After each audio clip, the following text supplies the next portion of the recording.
Welcome, everyone. We are deep into the science of directional ice freezing. We're going to dive into understanding clear ice and its fascinating historical and scientific journey. So, what exactly is directional freezing? It's a method that produces clear ice by allowing ice crystals to form and grow in a controlled direction, which minimizes air bubbles and impurities. Before we delve deeper into the science, let's explore the history and significance of ice harvesting in the United States. Early ice harvesting was quite simple, using basic tools and techniques.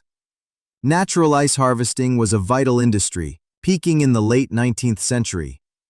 It all began with Frederick Tudor's pioneering efforts in the early 1800s.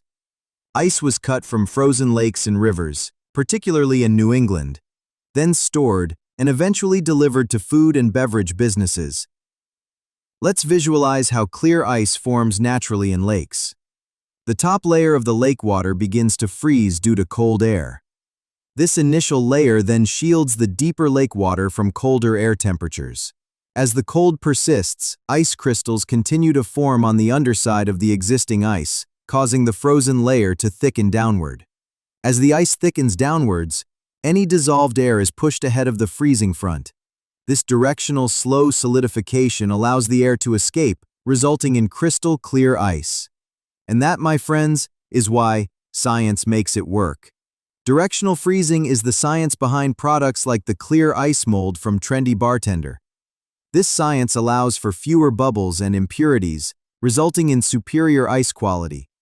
So, why is clear ice important in today's world? The rise of clear ice significantly enhances the cocktail experience in today's bars and restaurants. Mixologists prefer clear ice because it melts more slowly, keeping cocktails chilled without diluting the flavors too quickly. Thank you for joining us on this journey into the science of directional ice freezing.